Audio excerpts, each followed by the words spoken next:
কে কে পছন্দ করো চিড়ের পোলাও খেতে? আজ আমি নিয়ে এসেছি অল্প উপকরণে তোমাদের জন্য চিড়ের পোলাও। এই চিড়ের পোলাওটা বানানোর জন্য অল্প কিছু উপকরণ, যেমন চিনেবাদাম, কাজু, কিশমিশ আর গোটা গরম মশলা, তেজপাতা, আর নিয়ে নিতে হবে চিড়ে। এবার প্রথমেই আমি কড়াই বসিয়ে দিয়ে দেব সাদা তেল অল্প পরিমাণ। এরপর একে একে সব বাদামগুলো একটু ভেজে নেব, চিনেবাদাম, কাজু, কিশমিশ। এবার ভেজে নিয়ে আমি ওটা একটা বাটিতে তুলে নেব।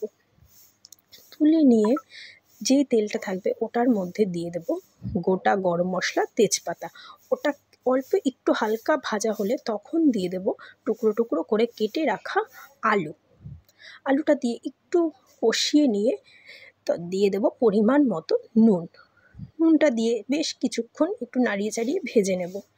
যেই হালকা একটু ভাজা হয়ে আসবে তখন দিয়ে দেব হলুদ গুঁড়ো। হলুদ গুঁড়োটা দিয়ে একটু ভাজবো। ভাজতে ভাজতে এদিকে দেখো আমি চিড়েটা একটু একটা গামলায় জলে একটু ধুয়ে নিচ্ছি। হালকা করে চিড়েটা ধুয়ে নেব, ধুয়ে তুলে নেব একটা থালার মধ্যে।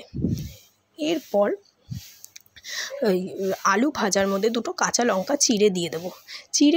কাঁচা লঙ্কা দিয়ে এরপর দিয়ে দেবো ধুয়ে রাখা চিড়েটা দিয়ে হালকা করে একটু ভেজে নেব।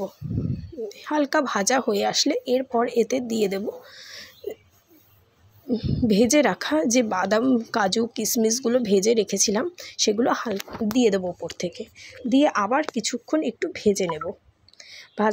ভাজা হয়ে গেলে তখন দিয়ে দেব পরিমাণ মতো চিনি। তোমরা তোমাদের স্বাদ অনুযায়ী দিতে পারো চিনি।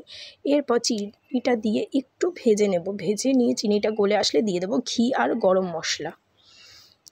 গরম মশলা দিয়ে আবার কিছুক্ষণ একটুখানি ভেজে নেব। যেই হালকা ভাজা হয়ে যাবে, চিনিটা গলে যাবে, ব্যাস আমাদের চিড়ের পোলাও রেডি।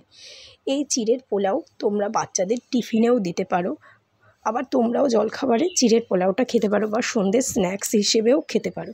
খুব সুন্দর এই চিড়ের পোলাও। অনেকেই অনেক কিছু দিয়ে চিড়ের পোলাও করো তোমরা, কিন্তু এবার হালকা উপকরণে, এই সব উপকরণে করে দেখো, খারাপ লাগবে না। টাটা।